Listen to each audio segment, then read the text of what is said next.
you people back in the Shire, turn your porch lights off because we're coming home with a trophy.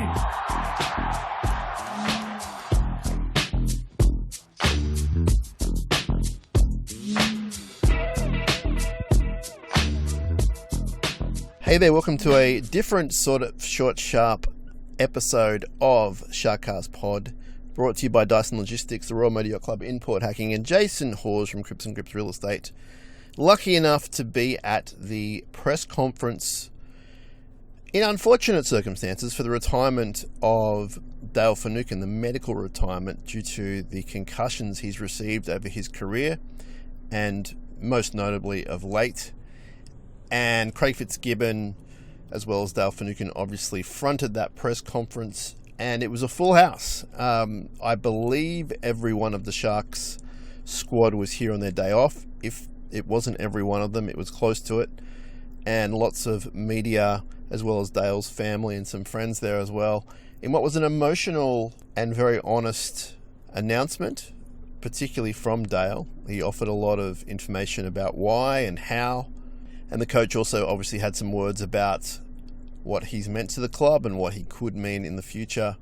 We're going to play the full audio for you after this little intro, but just thought I'd jump on and just acknowledge how great he's been for not only the club, but for the game. A premiership winner.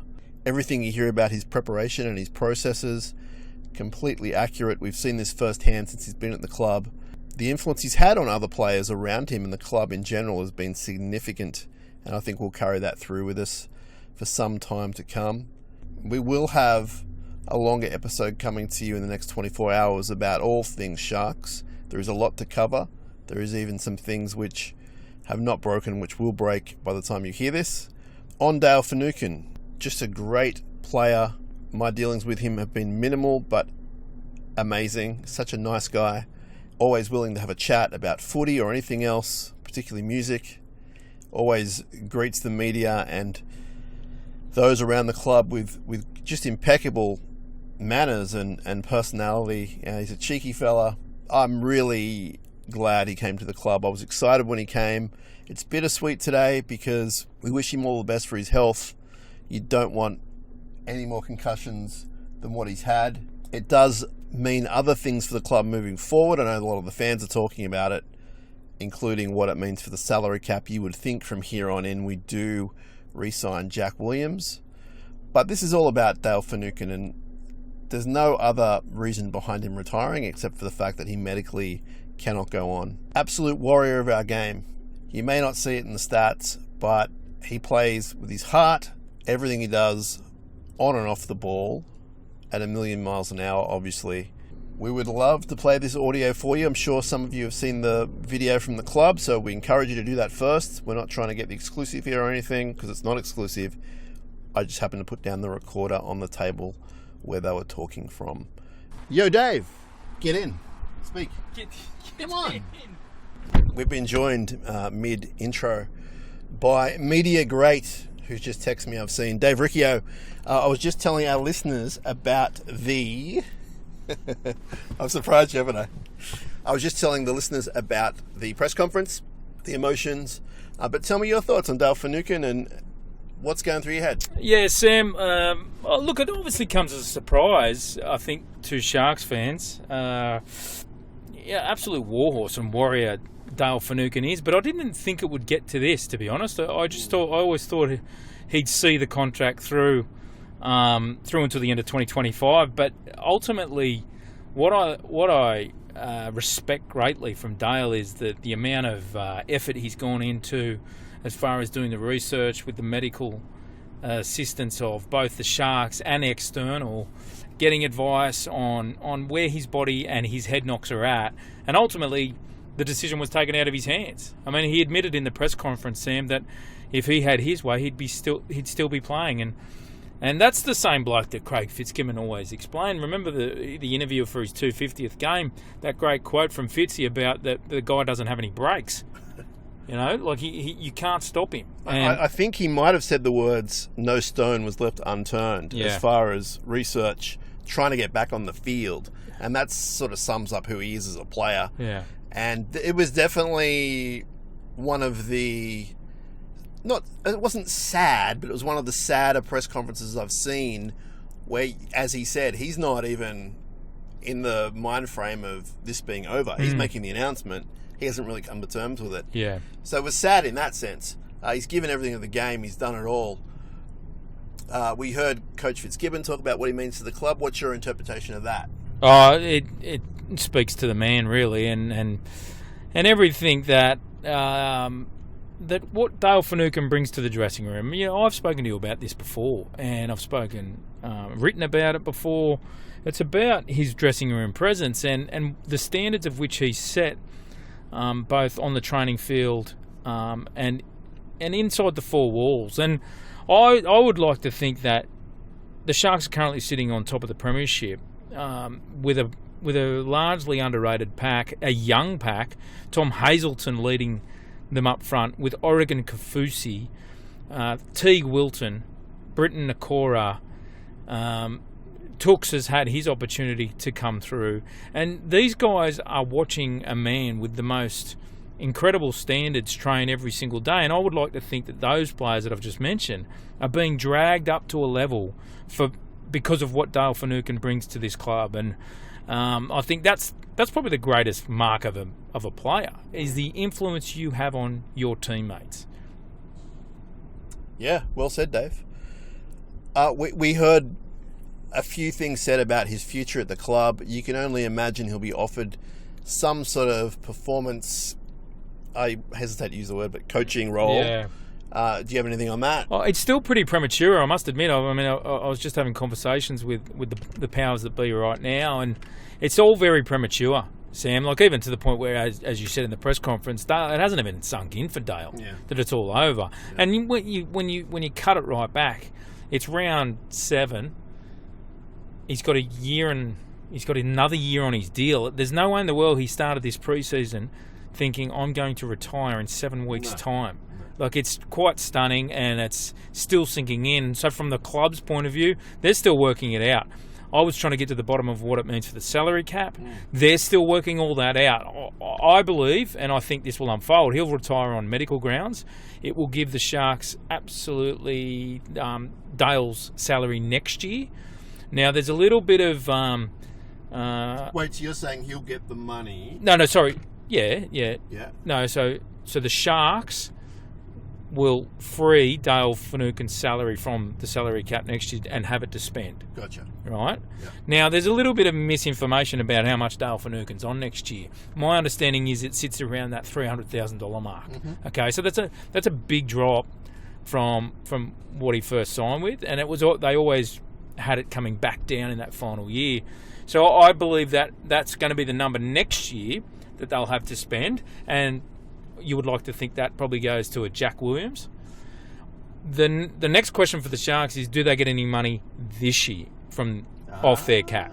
Do they get whatever is left over to be paid Dale? 17 rounds or whatever? Exactly. Do they get that money as well? And that's the investigation part they're working with on the NRL, and then that would certainly take, the number up higher for them to spend going forward, and to the point where they've got a number of players off contract at the end of 25, Sam.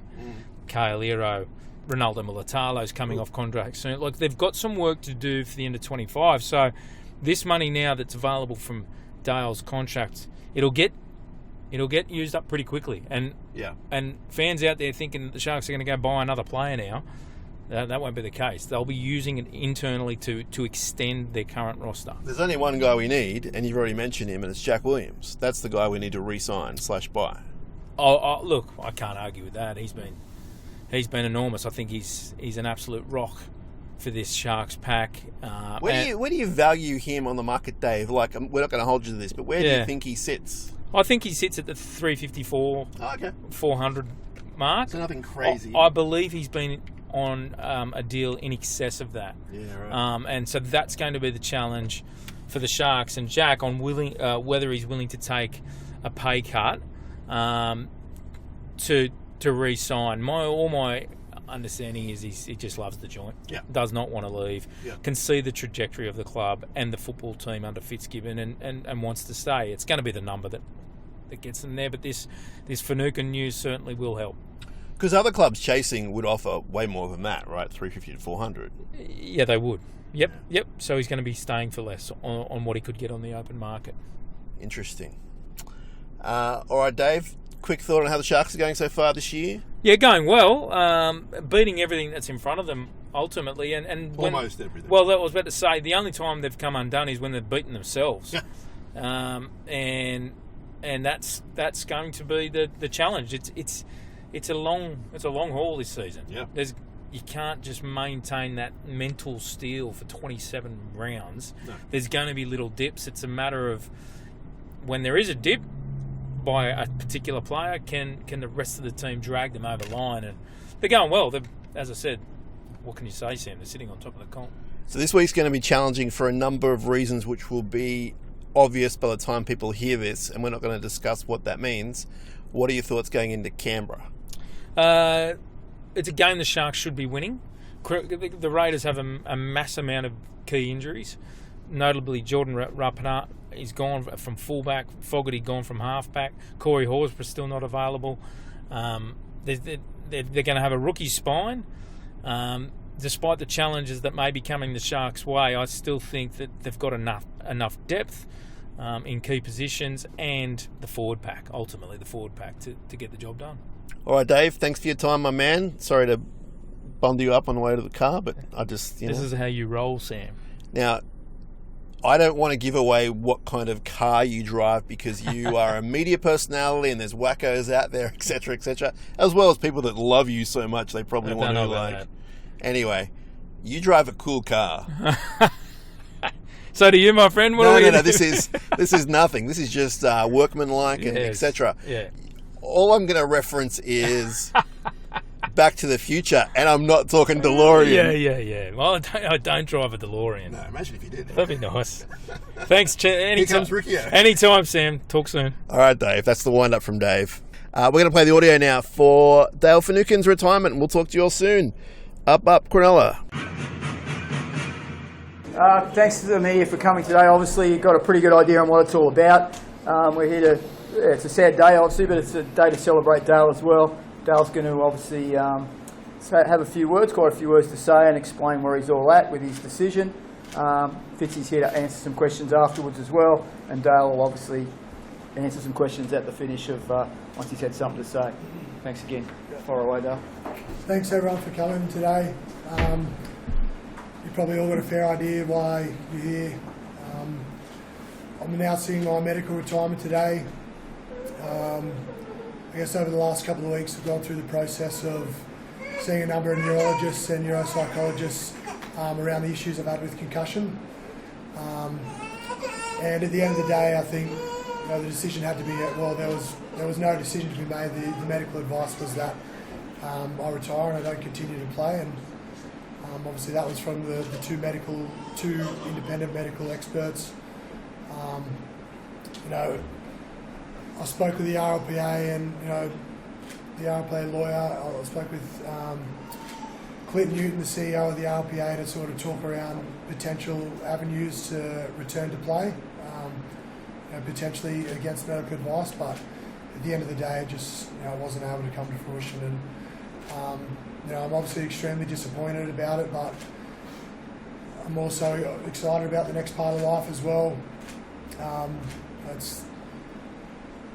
It's funny, I get a bit numb to the feeling at the moment. It sort of probably hasn't quite hit me because I guess we've been going through such a stringent process since the Tigers game from when I last played, to seeing all the medical experts, speaking to Fitzy, speaking to Nathan Pickworth, head of performance, our Dr. Bikram and Darren Mooney, our football manager. So it's been quite a stringent process going through all of that and trying to, as I said, tick boxes to potentially play, but at the end of the day, it just wasn't possible.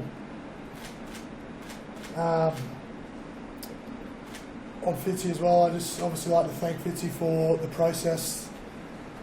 He obviously came over to my house to speak with my wife and alleviate her of any, fears that she had around what was happening with me, and just to give her peace of mind that I wasn't going to be playing until my health was put first. And I can't say that will be the same for every coach potentially, that to put the man ahead of the player, and I'm super grateful for that. Nathan Pickworth as well, the head of performance, he's been there along the whole process, and put my health first before anything else. So I'm super appreciative of the club and the process that they've gone through with that. I want to thank obviously all the coaches along the way that I've had, whether it be in the junior levels or through the NRL, and obviously having my debut at the Bulldogs through Des Hasler. A great relationship obviously with Craig Bellamy down at the Melbourne Storm, and a huge mentor for me both in rugby league and in life. And obviously Fitzy. I was super excited about coming to the club. Whilst I was at Melbourne at the back end of 2021, I recall talking with Nico, being really excited about potentially signing this club because of, obviously having been involved with Fitzy before in the past, and the type of coach and the person that I knew he was, and absolutely delivered on everything that, what my expectations were. To the boys, that's going to be the part that I miss most about coming in every day and, training with yous in a capacity of a teammate.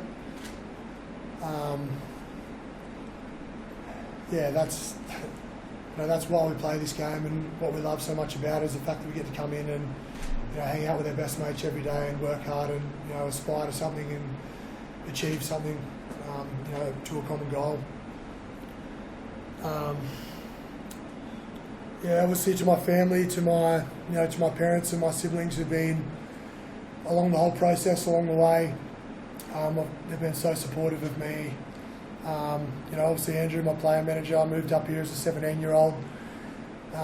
Moved in with you and your family at 6 months, for 6 month period, and your family took me in, and I still feel that today, still very much a part of your family. So, and obviously my wife Maddie, who's just taken our screaming child outside.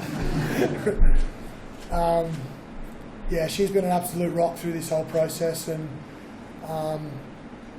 she's been at the forefront of wanting to put my health first before anything else. And I guess over the last few concussions that I've suffered, she's probably showed a lot more. She's obviously just showed a lot more worry around, I guess, the frequency in which I was getting them, and potentially maybe how easily I was getting them. So whilst I'm, disappointed about finish, I'm grateful that, she was adamant about getting all of this stuff done and going through the process of seeing neurologists, along with, the advice from the club. I've been difficult to live with for the last 13 years playing professionally, with all of the routines and structure I've had in my life, and she's sort of, had to put up with a lot with me. And the sacrifice she's obviously made over the period of time, moving to the Bulldogs to Sydney from home in Bega, and then moving down to Melbourne for 7 years and then back to Sydney. It's a thankless job, but I'm so appreciative that she's been able to do this, and all the while raising our two young boys, and putting her needs aside from mine. So I'll be forever indebted and grateful for her and what she's done for my career. And obviously, as I said, I'm obviously disappointed about the premature end to how it's finished, and I'm grateful and excited for the next chapter of my life with my wife and my two boys, and I will be forever grateful for the game of rugby league and everything that it's given me. So thank you very much. Thank you everybody for coming in, and thank you.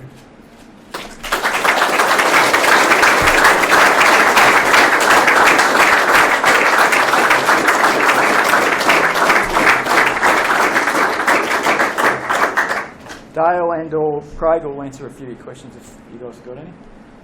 Dale, when you let the teammates know, and was that like? I only let the team know prior to you guys actually coming in. It was a difficult week, given that I only definitively decided on Thursday afternoon, and obviously given that we played on Sunday, it was hard to let the boys know at the back end of the week. We had a number of milestones, Braden's 100th game and Sammy Stone Street's debut, so I didn't think that the timing was right to make an announcement around that, given the excitement of the week. And I'm obviously disappointed that the boys found out the way that they did, through the media, but I'm really glad that I did get to let them know personally what they meant to me and what they still do mean to me.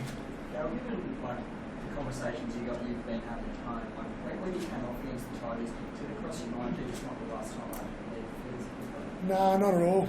It didn't cross my mind one bit. It was almost like, obviously I had a number over my career, it was kind of like desensitised to the fact that, and just going back to the process of going through the 11-day stand-down protocol, and that's what my mind went to straight away after the game, was just get back into that process of going through the protocols, and it wasn't through only my wife being so strict on what to do these things along with the club that we went through the process, as I said, of seeking medical advice through the neurologists, 2 independent neurologists and some neuropsychologists as well, that all came to the same conclusion that I shouldn't return to play. That's probably how it was all unfolded. Dale, did you speak to any players, for example, somebody like Boyd Courtner or anybody like that, just to discuss your decision with colleagues who might have understood it? Yeah, I spoke with, I think I exhausted every avenue. I spoke to some current players. I won't name them just so in case they wish not to be named, but I spoke with some current players and some guys who've recently retired, and along with some other guys who had a lot of concussion issues throughout their career but didn't medically retire, and that having those conversations probably helped form my thought process around making the decision. And I think in combination with the medical advice, speaking with those past and retired players, obviously the coaching staff and the outperformance staff as well, as I said, there was no decision to be made at the end of the day. It was pretty definitive. The other thing is, Dale, you said after the Tigers game, you weren't potentially thinking this could be it. What was it that made this specific concussion such a discussion with your family and obviously the club to really make a mark and get this checked out? I think, my wife particularly is, she doesn't like me seeing coming off the field for concussions at any time, but I just think that, I'd had a number over the last couple of years that, obviously they've accumulated over time. I just think that the number was getting quite high, obviously in the double digits of those non-return to play concussions that, and obviously I was getting on as a rugby league player as well in terms of age, so I think that her concern for where I was at currently was the cause for getting the medical advice. So what stands out as your favourite one to the premierships, but anything else? It's to be honest, I haven't even given that any thought yet. I honestly feel like I've been in investigation mode for the last sort of 3 weeks with trying to play and how that can come to fruition. But I think I'll use this next week or so to really reflect on the career that I've had. And as I said, I'm obviously sad and disappointed that it's ended prematurely. But in speaking to some of those past players, it really put into the perspective that I should be really happy and grateful for the career that I've had. I'm so grateful I got to play my 250th the other day, and I got my boys to come on the field with me, which is a really special moment. I've got to share in some really special milestones with the boys here as well. Obviously the premierships come to mind as well, but it's hard to pinpoint one moment, but I'm sure I'll reflect a lot more in the weeks to come. So you signed Dale, not only for what he could bring to you guys on the footy field, but what he could bring off of it. And I think all of us that dealt with Dale realise what a gentleman he is, but for you as a coach, what's that balance like when you've got a guy that's such a competitor, like I say, not at this time? For Dale's signing, it'd be hard for me to value any signing differently, but it's one of the most significant I think I'll ever make. And you always judge by 80 minutes, right? But as far as the way you want to carry yourself as a professional sportsman, rugby league player, and professionalism, and prior to all that just being a great man, I feel like he's delivered in spades. Like he's changed the fabric of the way our young boys will prepare for a game of footy, the way they carry themselves.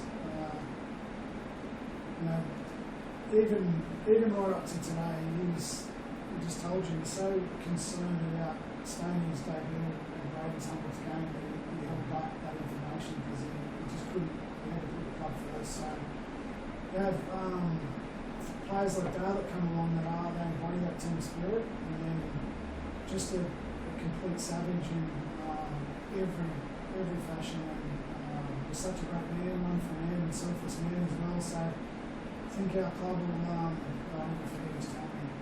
Dale, so just to get it straight, so the doctors told you that's it, which must have been very difficult to hear. In the back of your mind, you're formulating a plan to get back out there anyway. Was that? Well, I just felt like if I didn't exhaust every potential avenue, that in a year's time I would have regrets about the potential to be able to play. So I probably went overboard in terms of the people I spoke to. As I said, I spoke to the past players and some current players playing still, and I spoke to the RPA, I spoke to the lawyers of the RPA, I spoke with previous coaches. I don't think I didn't want to have any regrets that I had any stones unturned about my decision, and I think I can feel a lot more content in the decision now because I know that I couldn't have done any more. I exhausted absolutely every avenue to be able to play, and at the end of the day the decision wasn't mine to make, so I can live with that. When you made the call, the definitive call on Thursday, what were the emotions like over those next few days? Obviously trying to keep it to yourself as well. Yeah, to be honest, I'm still in disbelief about it. And I probably watching the game on the weekend because I obviously knew that I wasn't going to be playing again. I was mindful of really reflecting and taking it in, and just mindful of the things that I'm going to miss week to week. But to be honest, I really haven't had those moments of reflection yet. I still felt like I was in the zone of, obviously playing up until Thursday, but then, I wanted to obviously tell my family. I didn't tell my parents until the Friday, I don't think. So it was kind of obviously letting my family know before that it was made public, and just going through the process of talking to the people we need to know, and obviously wanting to tell the playing group at an earlier time, but the timing didn't play out right, and while I'm disappointed, it's they know now, and it's obviously out. What was the conversation like with the family? Yeah, it was okay. It was, I think my mum particularly was not happy, but also she didn't like seeing a little boy get hurt. So it was a bittersweet moment where I don't think there's any winners in terms of the outcome, because whilst she didn't want me to finish my career prematurely and not on my terms, it was obviously happy to see that these things aren't going to happen again in terms of the concussions and the worry that comes with it. So it was a bit bittersweet. You talked about Dale being such a good club man. Are you hoping there is a role for him in the Sharks somewhere? Yeah, there will be. We only sort of briefly discussed it last night. Without any clarity around it, just to allow him the full process of digesting the information. Obviously, we've been talking about things for a number of weeks now, but all the while talking about how today was going to roll and the process of that, and the fact that I can guarantee he exhausted every avenue. And we've sort of been more talking about what it's like, and he's obviously should be content in whatever you can possibly pack into a career. I think so many players can pack more into a career than Dale has, and should be content. He also should be relieved, because as I said, he must be exhausted every day. It's relentless. It's like this constant, just take a breath and digest it and prepare yourself. And it should be a nice feeling when you don't have to be here for a while. So we haven't got to the details of that stuff, but it'll be definitely something fun. I know it's all hypothetical at this stage, but you yourself had a really long career as an assistant coach. Do you see coaching potential in all like that? I think he's that silly. I'm here.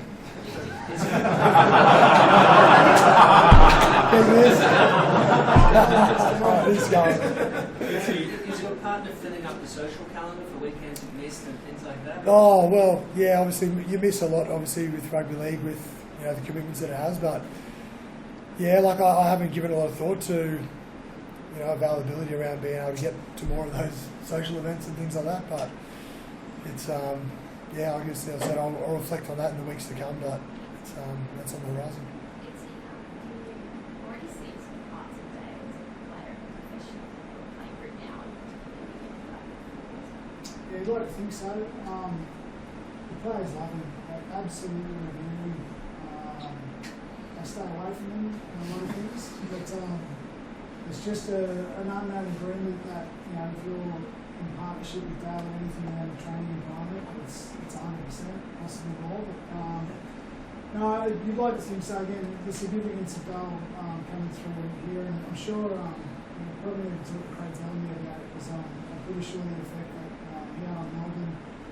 I'm sure even the players and the staff that are at Canterbury would say exactly the same thing. It's been consistent his whole career, so to measure that or quantify it's really difficult, but he knows what we can do, and I'm sure our players are definitely understand. Dale, how are you going to adjust from this relentless life that you've lived since you were a young fella, growing up in Vega, then going to the Dogs, and setting those standards where you've never been below their gear things at once?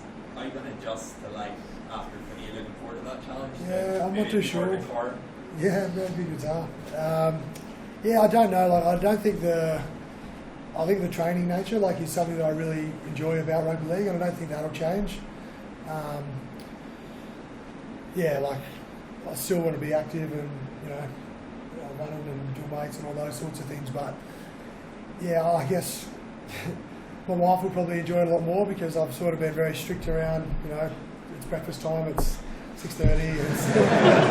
I've got to eat. I've got to have my eggs. I've got to do this. I've got to do that. Whereas there's a bit more flexibility around it now, where she goes, "Well, you don't have to have that. You've got a little bit more time now." So yeah, I just think some of those more stringent things that I've sort of felt like I've had to do for the last 13 years, I can relax a little bit more on now. But it'll be weird to make that adjustment, I imagine.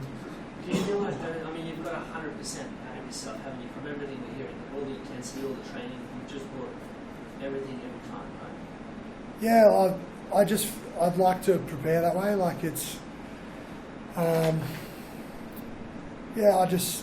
don't know what to say, to be honest. I just feel like that's the way I've liked to prepare for games and for training, and yeah, I don't know how much too much I can add on that. That's just the way that I've sort of always felt like I've liked to prepare. Dale, what's it like looking around the room right now and seeing all your staff, all your players? Yeah, it's special. It's their day off too, so I feel bad. It's 25 degrees outside. But yeah, it is special. I didn't know how I'd feel when everyone would come in, and in terms of emotion and how I'd feel, but I think I'm just grateful, for the career that I've been able to have, and to be able to share it with, all the playing group in the room and the staff. And it is nice to, I guess, to be honoured this way for my career, and I am grateful for everyone. Fitzy, you touched on Bellamy. In 2021, when Dale signed the Sharks as leaving the Storm, Bellamy said that Dale's been better for the club than the club has been for him. So to that point, how can you use Dale this year, despite the fact that he's not playing? He's a sheer presence, obviously. To quantify a role yet, we need to have those discussions. But I think if we were to channel any sort of energy that Dale's provided, play with that similar spirit and selflessness in the way that he's conducting himself throughout the course of his career, and that can rub off in our footy. I think that's a powerful motivator, and I think when Dale's around, he's a symbol of success in a lot of ways. He's a symbol of someone that gets the very best out of themselves every time they turn up. Whether that be a training session, even if he's even strapped for his video sessions, he's got his arms all strapped up. Constantly joking about that. So, but as far as in an environment, a team environment, we're all trying to get every player to get the very best out of themselves, and none more so. So the sheer presence of him around, it holds everyone to account. We're here for business, we're here to work hard. There's fun along the way, and a terrific guy, but just a symbol that getting the very best out of yourself. I'm sure Craig Bellamy will look at that as well. Can I just ask you about, given you made that call last Thursday, what was it like watching the game? Yeah, as I said, I obviously watched the game knowing that I wasn't going to play anymore, and just mindful of recognising the things that I would miss about it. Even at times when I've been injured, coming back from other things, just holding pads for the boys, like little things like that. Just being around it. Like those are the things that I miss the most, and being in that sort of environment where you get into the sheds 2 hours prior to the game, and I guess just going through the routines and what you usually do, and it's funny. I don't know if Fitzy speaks about those things you won't miss potentially, but I enjoyed that part of it and being sort of very regimented in doing it. But as I said, it's obviously time now to relax a little bit more and put those routines aside.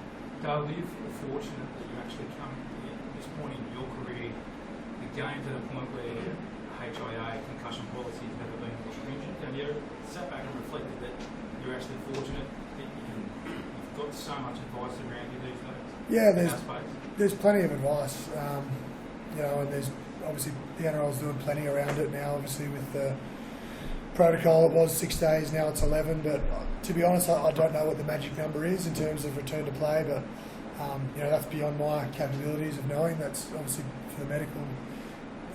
It's medical advice, but our game's doing plenty, I guess, around the head, return to play and the HIAs, and as I said, the club's speaking about getting medical advice, and that's available to everyone to see neurologists and neuropsychologists, and having MRIs and all those sorts of things. Like that's available to the players if they seek it.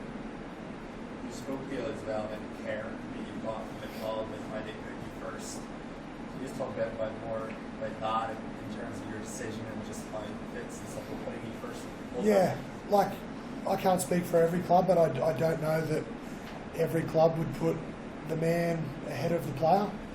And I was speaking to Fitzy on the phone initially. Obviously, I went through getting all of the testing done, and Fitzy took it upon himself to, he wanted to come over to my house to provide Maddie with as much detail or information that she wanted. And Maddie, my wife, she was along the whole process, along with me seeing doctors and the whole lot. So I think just from a club point of view, to ease her mind, to know that they are putting me first and that I won't be playing until we've definitively got to the bottom of whether or not I should be able to play. So just the fact that they've put me first before playing speaks volumes for Fitzy.